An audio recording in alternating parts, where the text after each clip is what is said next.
What's up, everybody? This is Trey Biddy with HawgSports, HawgSports.com. It's finally arrived. Arkansas and Cincinnati game week 1. And we're going to talk about all that. We got Danny West joining us to talk a little bit about recruiting. Got some visitors coming into town. And also Andrew Ellis is going to join us to give his take on this matchup coming up. All that and more on today's episode of Hog Sports Live.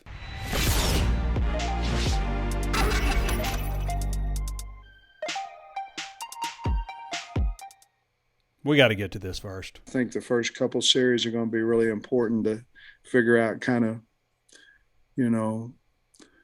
what they're bringing to the party. Some guys bring iced tea and some guys bring liquor. And you just got to figure out what they're bringing. I mean, go into 2-minute offense. You'll figure out what kind of party you're going to on the first play. They come after you. You're going home. Okay, this is what kind of party it's going to be. Or they'll drop 8. And you got to dink and dunk and get down in there. So the first 2 series on both sides of the ball will be a big, big thing on Saturday, in my opinion, and how fast our coaches make adjustments and how fast theirs does. I think can't wait till half. The game's halfway over at that point. So we got to really get good communication up front or up top. And see what we need to see to figure all this stuff out. How awesome is that? Sam Pittman leading things off with one of the best quotes of the season already. What's Cincinnati bringing to the party? They bringing iced tea or liquor? Great quote by Sam Pittman there. Before we get started, I want to remind you there's plenty of ways to watch and listen. You can always tune in on Facebook Live. If you have not followed the page, become one of 90,000 Razorback fans to follow the page. Like the video if you're enjoying it. Also available on YouTube. Be sure to hit a thumbs up button and subscribe to the page if you have not done so already. Hit the notifications bell so you're alerted anytime we upload new videos. Also available on Apple Podcasts. Now is a great time for you to throw us that 5-star review if you haven't done so already, since there is so much content coming around the corner. We'll be live every Monday, every Thursday, and then, of course, we'll do the walk and talk on Saturday. So a lot coming up if you're a fan of the show. This is a great time to be a Hog fan, isn't it? Aren't you happy to be a Hog fan right now? You've been through it, and now there's all this exciting stuff. Also available on Spotify, Stitcher, anywhere else you can think of to find your favorite podcast. Hog Sports is just $1 right now for your first month, or 30% off for the first year at HawgSports.com, part of the 24/7 Sports Network. All right. Where do we want to start? It's a lot to talk about today. We did our game-by-game predictions for Arkansas football. Not to spoil it, but I'll go ahead and tell you Danny West went 10-2. Danny West, who has his finger on the pulse of Razorback Nation, went 10-2. Everybody else went 9-3. A little bit different matchups in terms of where you had the wins and the losses. I kind of did a random one. Trust me, I was wrestling over this because I've been saying 10-2, right? Where I had to pull back myself a little bit was just the unknown. So much with college football this year because of the transfer portal. So many teams adding transfers. I'm watching the Nebraska Northwestern game, and it's like, this guy's a transfer. Everywhere, all over the field for both teams, there's transfers in key positions. And when I've said this before, but when I look at Arkansas, I'm like, man, they look really good, really deep compared to past Arkansas teams I've seen. But what's Ole Miss got going on with their 17 transfers? What's South Carolina got going on with their top 10 transfer class? I know Cincinnati's got some too. So that's kind of where I pulled back a little bit. And then I kind of threw one in there because I'm looking, I don't see a loss here. I don't see a loss here. But then I have to think, there's going to be a game where maybe Arkansas doesn't show up and bring their A game. And I also know that, like Auburn, a lot of stuff happens in Jordan-Hare Stadium. Stuff happens. And so I just kind of threw that one in there, just like, maybe they get screwed over in Jordan-Hare again. Curtis and Andrew, they went with a loss in the Ole Miss game in Fayetteville. I like Arkansas in the home games. And we all picked Alabama to upset Arkansas. And what was the other one we picked? I think a lot of people pick Mississippi State. I mean, it's a road game, SEC road game, and in Starkville. Mike Leach's teams usually kind of have a pop-up out of nowhere year 3. Year 4, I think, at Washington State. But, Will Rogers is a really good quarterback. It's not to say they're not going to win those. I just kind of think, it's fun to go through game-by-game predictions. I just think, some point they're going to stumble along the way. and maybe come out with a loss. Maybe they get lucky and come out with a win and survive it. Who knows? I could absolutely see this team going 10-2. I just think that there are so many unknowns with the other teams. I think it's hard for everybody to predict this year. Anybody watch those week 0 games? How about Nebraska? I mean, you have all the momentum in the world, and you're going to try to win the game in the middle of the third quarter on an onside kick and just give all the momentum to Northwestern. That's a coaching decision. Scott Frost's time is limited at Nebraska. I mean, if it was any other coach besides Scott Frost at Nebraska, who's obviously played there, then they're fired, in the previous season. Where do we want to go next? You can read that whole breakdown, all of our opinions. We put in about 100 words each, 50 words each, something like that. So it's not long, just a kind of a quick hitter article on why we think a certain game will go a certain way. So Jaden Hazelwood and Brady Latham, expecting them both at practice today. They've been out the past week with various injuries, but Sam Pittman said expecting both of those guys at practice.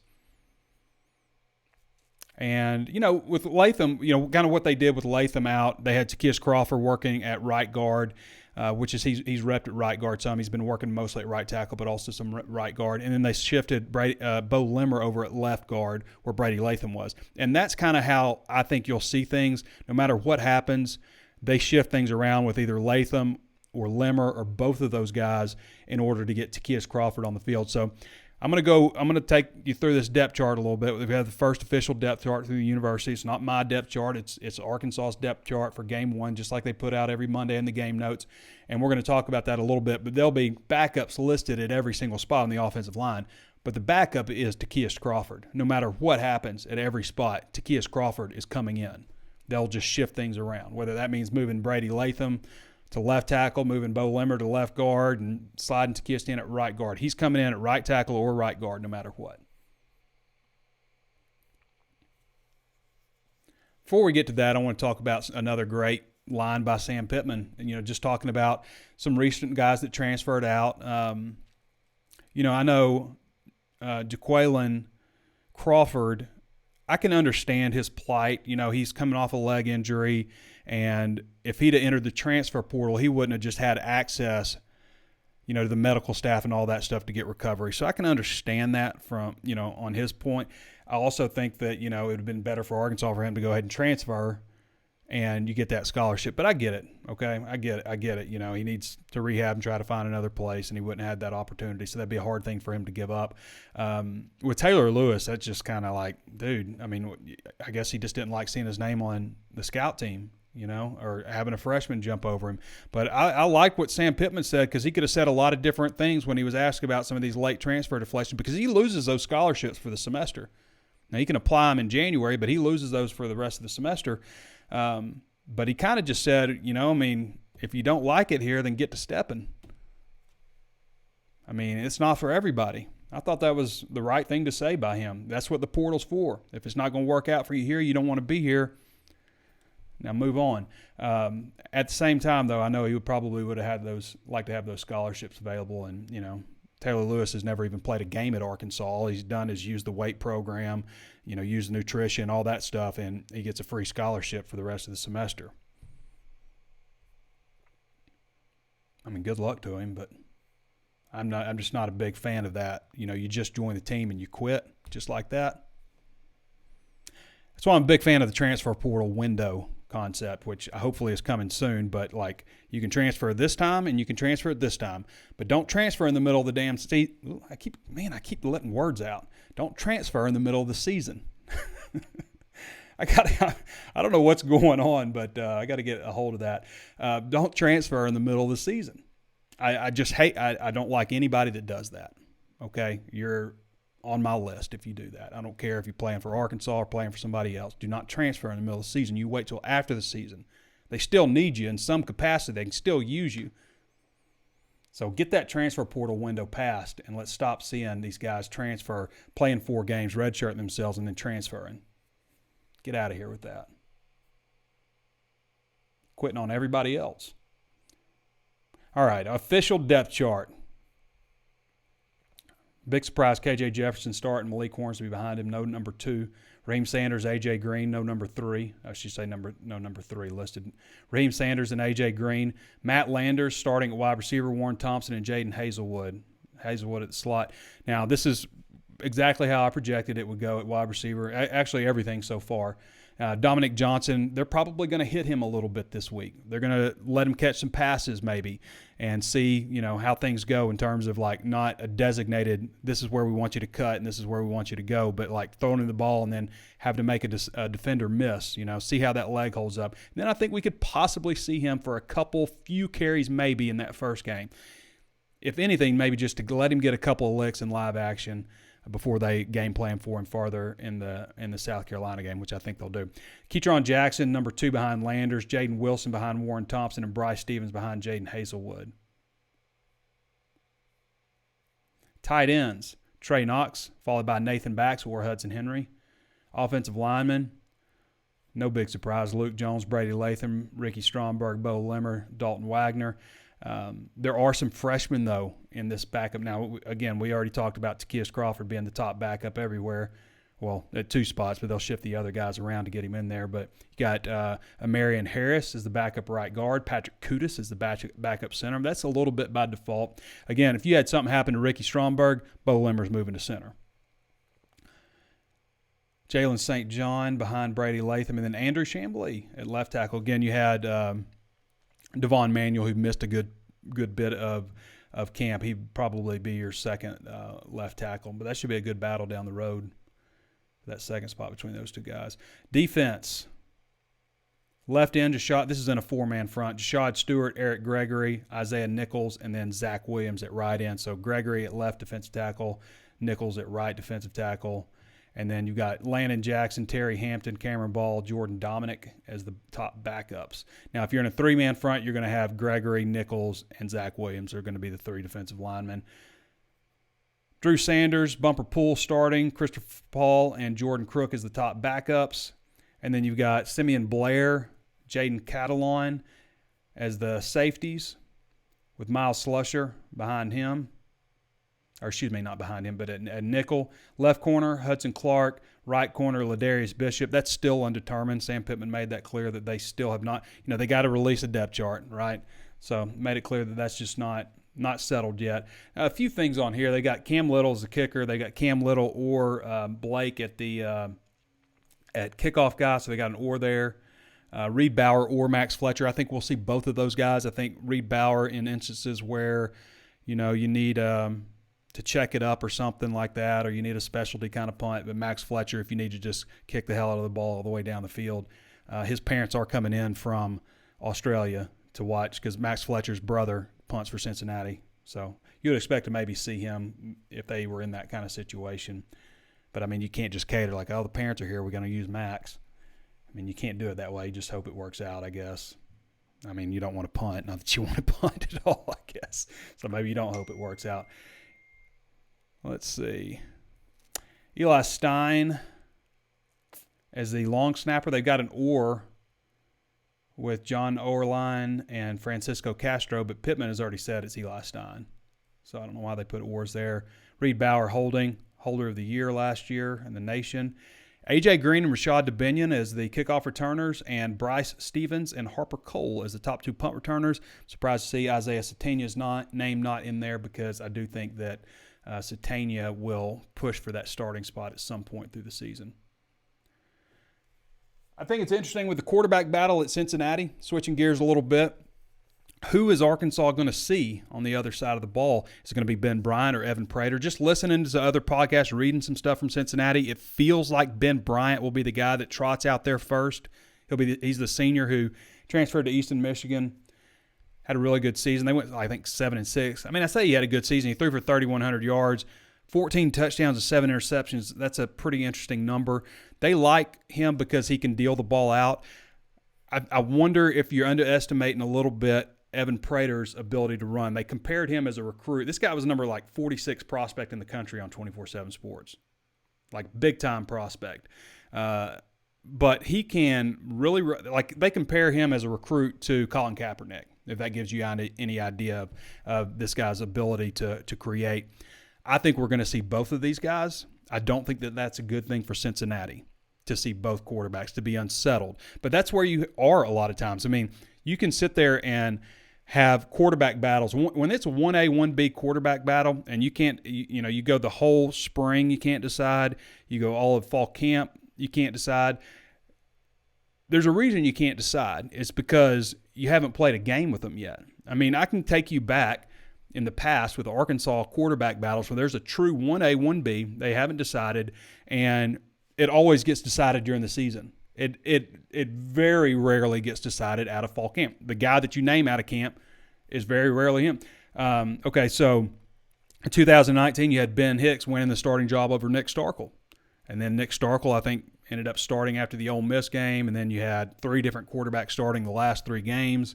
2018, Cole Kelly won the starting job over Ty Story, but by halftime of the first game, it was Ty Story's job. He ended up starting like the next 8. 2006, Robert Johnson won the job over Mitch Mustang, who started the next 8 games until Casey Dick came back from injury. In 2005, Robert Johnson started the first game until Casey Dick started the last 4 games. 2001, Zach Clark started the season over, but Tavares Jackson, Ryan Sorhan also played. That was the UNLV game. You remember that. Tavares Jackson was a true freshman. Matt Jones wasn't even factored into the conversation yet. 1995, Robert Reed won the starting job and then was replaced by Barry Lundy Jr., who started the whole rest of the season. Jason Allen, 92, started out of the gate. Lundy took the job from him, so on and so forth. I mean, I can go one example after another. The guy that you name out of camp, I mean, so often coaches get it wrong. And in this situation, like Evan Prater hasn't taken any hits. He's played a little bit in his career there, but he hadn't really taken any hits. You look at KJ Jefferson. Arkansas didn't really know what they had 100% this time last year in KJ Jefferson. They knew he could run, but they probably weren't predicting this guy's going to lead us in rushing this year, So I don't think that that's a necessarily good thing. Now, it is good that they have a very veteran offensive line returning in front of them. They've got a system. They got a new coordinator also, offensive coordinator. So there's some question marks there with them at quarterback. And how long does it take them to figure out, does Ben Bryant come in and just do a great job dealing the ball and you can't take him out? I think that would probably be their ideal scenario if that's the guy they're going to start. But we're going to see both of these guys most likely. Is a guy going to win the starting job in this game?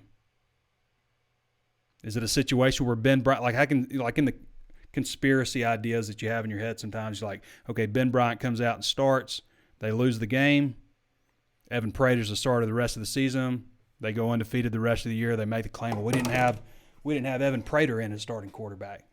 I'm going through all these scenarios in my head. And I even asked Sam Pittman about 13 penalties again, just because I want to speak it out into the world. You can't have 13 penalties in this first game. I feel like if I talk about everything that could possibly go wrong, then it won't be any of those things. So maybe that's what we need to do. Yes, I have superstitions, jinxes, all that stuff. I can't help it. I know you probably have it too. Andrew Ellis had a nice article on projecting Arkansas statistical leaders, and we're going to get to him in a second. But first, we're going to hop on over to Danny West. I need some theme music for Danny and for Andrew and Curtis. Curtis will be on with us on Thursday, I believe. No, we're not having Curtis this week. Curtis is getting married. So we're not having Curtis, I don't think, this week. All right, we're going to get to Danny West. Congratulations, Curtis, by the way. Curtis will be getting married during the Cincinnati game. It was the only time that they could get the venue they wanted. So we'll have to fill in for Curtis week 1. All right, getting to Danny West now. What's up, man? What's up, Danny? How you doing, man? Long time no talk. Yeah, you ready for this? I am. Boy, I'm ready. You been ready? First of all, do I need to get you some soap, like a bar of soap? For my potty mouth? Yeah. I don't know what's happening. I think I'm just rusty. But, I've been on Drive Time Sports for 15 years now, I think, and I've never let one slip. And I dropped an FUC. I didn't get the whole word out. I don't know if that counts, just an FUC. What does that spell? Exactly. Yep. Yeah. So no, you're good. I got to rein it in a little bit. I've had too much fun this summer, but ready to get down to business and talk some Arkansas I mean, we've been talking about it Let's forever. do it. It's talking season's just about over. It's time to get to a game. Danny, you went 10-2. Yeah.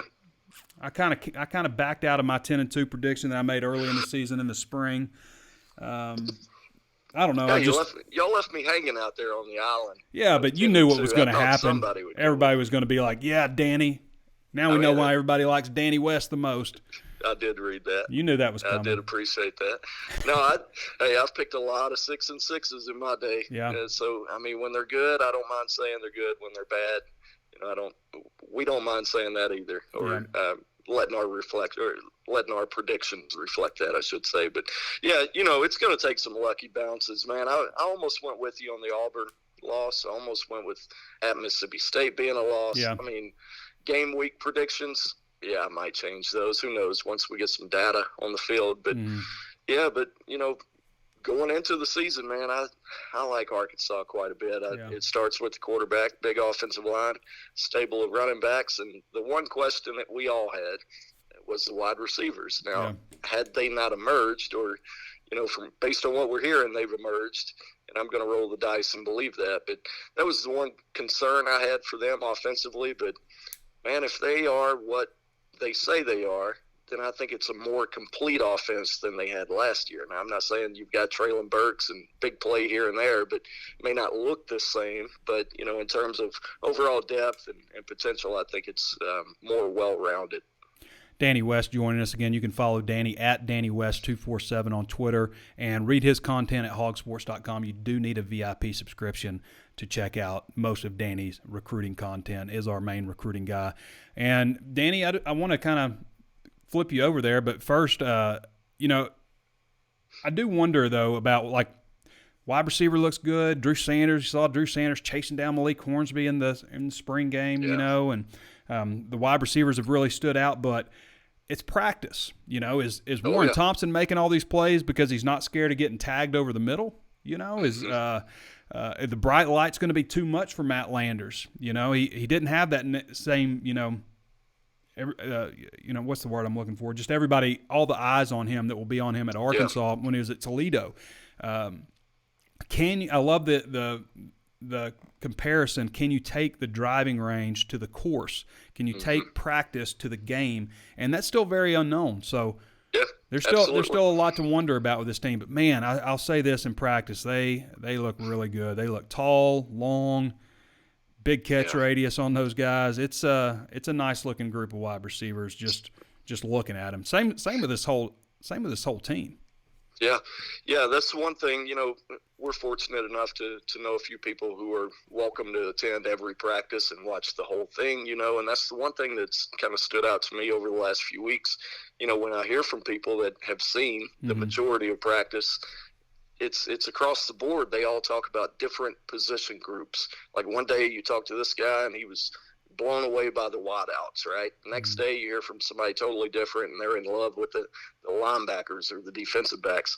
That tells me it's a pretty complete team. And, we haven't always been able to see that or hear those things about Arkansas. Normally it's a very, one position group can be much better than another on the other side of the ball. We've seen a lot of that here. But, just in terms of having an overall complete product, this is probably one of the better ones we've seen on paper. Now you bring up some good points there, and there's a lot of question marks still about defensive, the ability to get after the passer. But the thing is, this year, you kind of hit on it in the open there, there's a lot of questions everywhere around the conference. It's probably the most difficult schedule I can remember trying to predict in a long time. And I don't just mean Arkansas, but for every team. And I think so much of that is transfer portal, like you talked about. You think you know what you're getting, but sometimes you never know. Yeah, I mean, I think Haynes King is a significant upgrade for Texas A&M. I think that Mississippi State has a good team. I think that a lot of things, like you're absolutely right. LSU, I think LSU would be better to catch early in the season than late in the season. Who knows how things shake out for them with quarterback and players buying in or maybe letting go of the rope, when it comes down to that point in the season. You just don't know what a team's mental mindset is going to be. But when I look at these teams starting out, I'm like, if Arkansas played all these teams week one, I really like Arkansas's chances in all those, but that's kind of how you have to look at it, because that's really the only way to look at it. That's right. Yeah. Yeah, you hit on something there, too, about, a team like Auburn that I think you've got Arkansas by 1 point. Like you say, some stuff tends to happen down there. I think we can all agree to that. But, they're coming off of a bye just like Arkansas. You don't see that a lot late in the year where both teams have the same bye week. So, are they going to pack it in, Danny? Are they going to pack it in and become a team and us against the world, or are they going to be like – is Brian Harsin going to be fired by that point? They've already fired their AD, or he resigned, I should say. He resigned, and I know how that story goes. I know what's coming next. Oh, yeah. And you look at their schedule, by then, they will have played Penn State, LSU, Georgia, and Ole Miss. They could lose all 4 of those, Yeah. So I'm with you on Auburn. I want to throw out a quick stat just because I took the time to look it up this morning, but I was curious about Kendall Browell's offense coming off of a bye week. 40 points a game coming out of a bye. Is that right? Going back to 2015, so over the last, 6-7 seasons now. 40 points a game. That was always impressive to me. So I like that going into Auburn. As our buddy Bobby Sutton would say, that's good information. Yeah, shout out to the GOAT. Yeah, the Godfather, the Hogfather. So let's switch over to recruiting, Danny. And it's a important visit list. It's a 2:30 game. Who all's coming to town that we should be really aware of? Yeah, quite a few of your commitments are coming in. Arkansas's commitments, I should say. Got one official visitor that we're aware of, and we need to touch on this one because Davion Dozier, blowing up, isn't he? Man, through 2 games, threw it out on Twitter the other day, but in 2 games he's got 11 catches, 467 yards, 5 touchdowns, and he's averaging over 42 yards per catch. That's a pretty good start to the season. But, interesting deal with Davion. He was offered in May. He got up here for an unofficial in June, and so he's yet to be able to take his official. He committed on July 13th, one of 4 guys who is yet to take his official on the committed list. So he's the only one I'm aware of so far, but then from there you look at a lot of committed guys coming in unofficially. I think they all kind of made plans several months ago to be here for the opener. The 2:30 kick sure helps them in that aspect, so good for them. I think South Carolina the following week. I know we're all in on week 1, but that one's shaping up to be a pretty good one. I do want to mention a couple of unofficials of note for Saturday. A couple of in-state 2024 guys. Walker White, we've talked about him so much. Big-time 4-star quarterback out of Little Rock Christian. And then Charlie Collins, 2024 4-star out of Little Rock Mills, defensive lineman. So a couple of big-time in-state guys there. Always good to get them on campus early. And both of those guys were here in June, so pretty quick turnaround, considering the summer-long dead period we're up against nowadays. Yeah, I hear you. All right, Danny, we're going to cut you loose. We had you for 10 minutes, but show, I get it. We got practice. We got practice in an hour, basically. True. So I got to get Andrew Ellis in here and then get off to practice, see what we see. I could have talked to you forever, Trey. I miss talking to you on here. Well, I'm glad to have you on, Danny. All right, brother. Yeah, man. All right. See ya. Bye. Everybody, that's Danny West. He brought the liquor today to the party. Danny was going to bring liquor to the party. All right, we're going to hop over with my guy, Andrew Ellis, now. For those of you who aren't familiar with Andrew has been with us for just over a year now, and started out as an intern. And when you find good people, you want to keep them. And when his internship was up, we decided to hold on to Andrew Ellis. So does a great job covering Razorback football, basketball, baseball. Even helps with recruiting. Just does a little bit of everything for us, and has been a really nice addition to the team. So we're gonna see what Andrew Ellis thinks about this game coming up. Trey Biddy, what's up? What's up, Andrew? Glad to have you on. Just giving you a glowing introduction, and we're just going to jump right into this, Andrew. I mean, what do you went 9-3 on this season, but we're gonna talk about this game mostly. What do you see with this game? You've been to all the practices I've been to. You've seen all the press conferences. How are you feeling about this opener against Cincinnati? Well, the Cincinnati game, as with any season opener, I've changed my mind at least 20 times throughout the offseason and looked at it from every different kind of angle you can. You kind of Some days you're feeling good, and then you see a stat, and you're like, oh, maybe they're better than I thought, or maybe whatever. But at the end of the day, I think this is a good season opening challenge for Arkansas. This obviously is not a Rice. This is not a cakewalk. This is not your typical week one opponent. But I also think it's a good opportunity for Arkansas to pick up a quality win, and I expect them to do just that. I just think that, I think Arkansas's talent and physicality will win out, and that's not to say Cincinnati doesn't have plenty of talent or physicality. I mean, returning 5 starters on their offensive line, but I just feel like Arkansas is going to be able to impose their will against Cincinnati's defensive front, and that's something they did to a lot of teams last year, and that's the thing I just can't keep. Anytime I thought about picking an upset or kind of trying to get creative here, I just think Arkansas is going to be able to run the ball whenever they want, however they want, whatever direction they want, and I really think that by the end of the game, that's what's going to win out. And I think KJ Jefferson's not going to get off to as slow a start as he did last year. And as you mentioned earlier, maybe they'll clean up some penalty things and kind of come out sharper than they did last year. Andrew Ellis joining us. You can follow him on Twitter at Andrew Ellis 247, and Andrew does a lot of things. I mentioned some of the things he covers, but he also does video for us. So like if you're watching the highlight videos or any of that stuff, and handles a lot of that important stuff for us. Andrew, you kind of kumbaya'd the wide receiver stat projections that you did in your article. Everybody's getting about 40 catches, about 500 yards, and anywhere from 6 to 8 touchdowns, kind of. So you really think it's going to spread out that evenly? You think a guy's going to emerge between Matt Landers, Jaden Hazelwood, Warren Thompson, and I'll throw Trey Knox into the mix there too, the tight end. Well, we'll see how the numbers work out and the number of receptions, where I do think that it's going to be split pretty evenly as far as the production each guy brings. But you look at a guy like Matt Landers, he could kind of maybe be more of a deep threat that maybe might not have the catches, but I think I had him projected to have more yards there. So it might not be, exactly like 40 receptions, but I think, they have a good mix of talent and mix of different skill sets within their wide receiver group. And I think Hazelwood's a guy that I think is going to lead them in receptions. I think he's going to be that kind of possession guy that kind of moves the chains for them and might not take the top off of the defenses the way Warren Thompson and Matt Landers will. But I think, from a production standpoint, I think they're each going to have their games. They're each going to have their moments. I'm sure Landers is going to have games where he's just 4 catches, 140 yards, and has 2 big deep balls. But then I'm sure there's going to be games where Warren Thompson has huge games, and I'm expecting him to take a nice step forward this year. I mean, I like everything I'm hearing about Warren Thompson in the offseason, and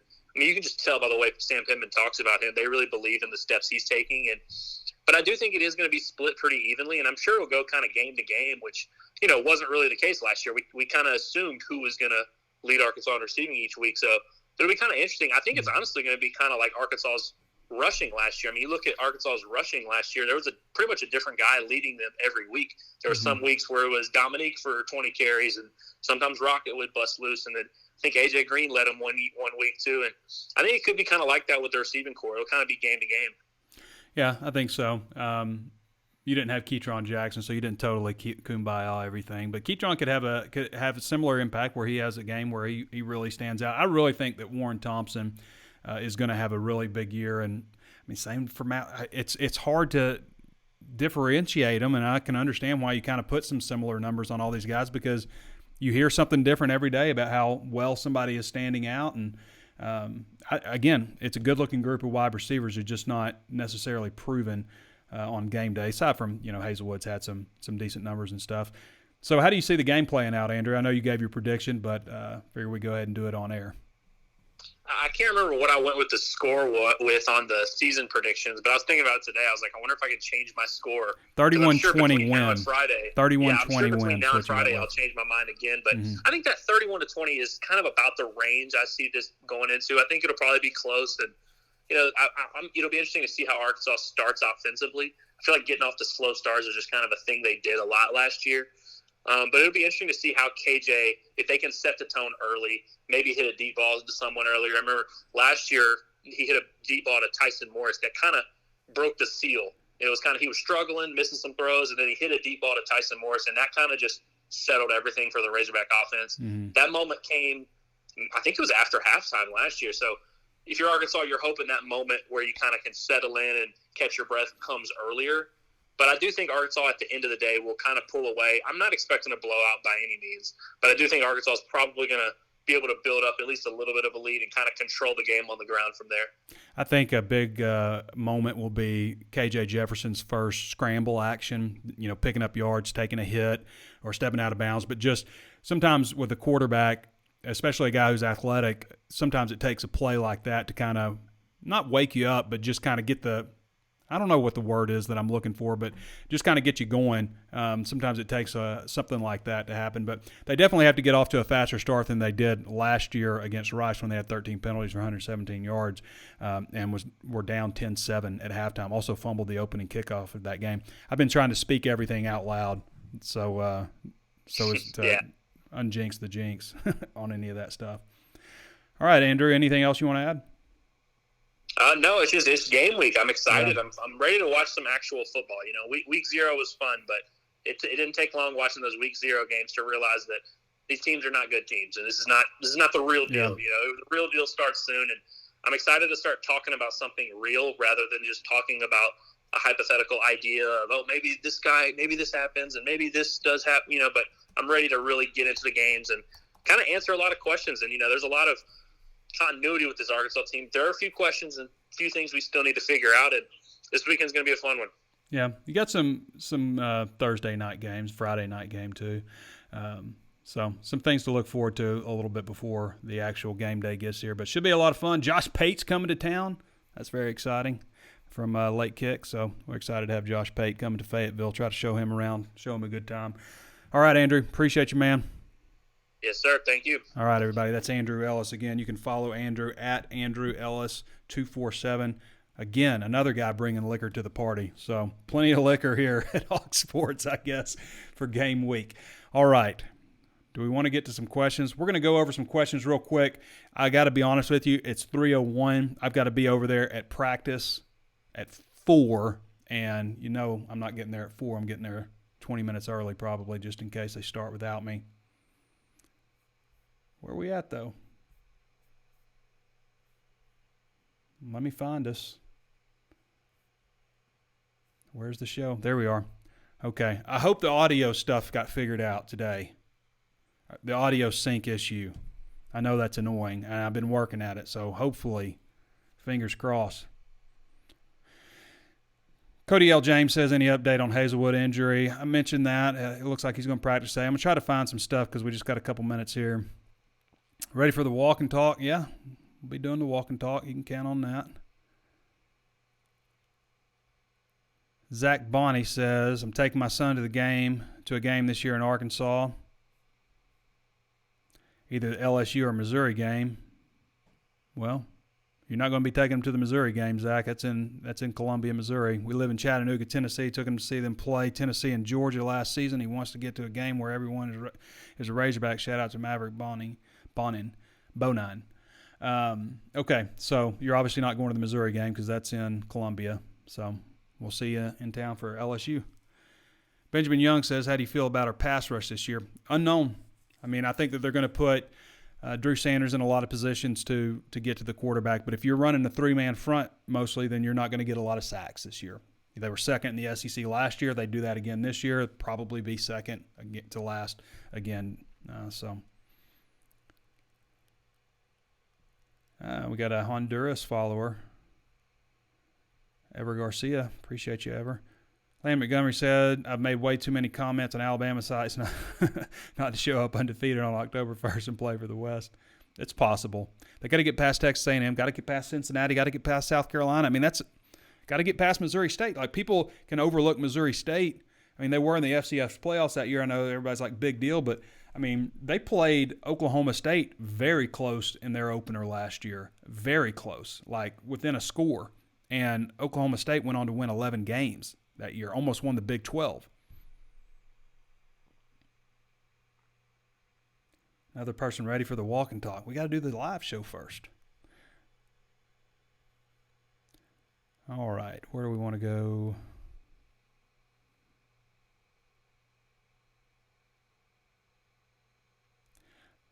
go? Corey Atkins says, talking about Cole Kelly and Ty Story.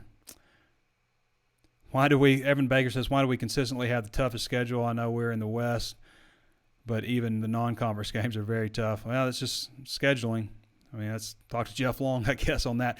I'm fine with the schedule. Aside from, I cannot understand why you'd want to play BYU Week 8 right before your bye, right after you play Texas A&M, Alabama, Mississippi State. Who scheduled that? That's a terrible spot on the schedule to play BYU. That's a terrible spot. I picked Arkansas to win that game, but I mean that's not the game you want right there.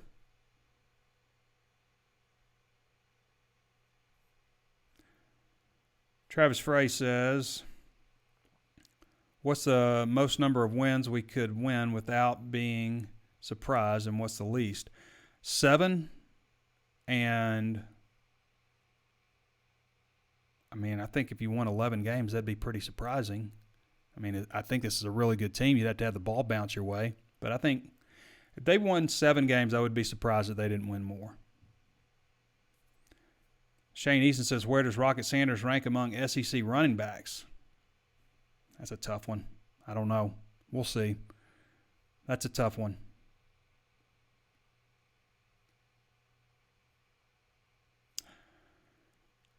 How much of an edge does a fresh Dominic Johnson give in the Alabama and possibly A&M game? I guess it just depends on when he comes back. I think he'll be back given a decent number of carries and opportunities in the South Carolina game. I really do. William Swint says, where does Hornsby figure into the receiving core? Package type stuff. Bringing him in, jet sweeps, end around, reverses, double passes, running regular routes, coming in, shifting over to quarterback, taking what technically would be a direct snap in a wildcat type of situation, and also just throwing the ball. I think you'll see them do maybe a little bit more than they're letting on with Hornsby because he is so fast. They've kind of pushed that to the back burner like it's, the wide receivers look so good. We don't really need Hornsby that much. I think maybe that's true to some degree, but I also think that you'll still see him quite a bit. All right, before we get out of here, if you haven't left us a 5-star review on Apple Podcasts, please do so right now. Just leave the 5 stars, and if you as the rating, if you want to leave a review, that would be really nice too. It lets other people know what to expect from the show, and maybe we'll read some of those out if some people get pretty creative with the reviews. So be sure to give us a thumbs up or a like on Facebook, on YouTube. Subscribe to those channels. Follow those channels, hit the notification bell so you're alerted anytime we upload new videos, and leave us that 5-star review on Apple Podcasts. All right, everybody, we'll be back with you guys on Thursday, 11:30-ish, somewhere around there. Sometimes it takes a different time to get the show set up. I have to test the audio now to make sure it syncs up right, all that kind of stuff. So 11:30 on Thursday, we'll be back with our primer for the show, and we'll go a little more in depth with what to expect with Arkansas and Cincinnati. All right. And then, of course, the walk and talk on Saturday. All right, everybody, until then, this has been Trey Biddy with HawgSports.com, and we'll catch you next time.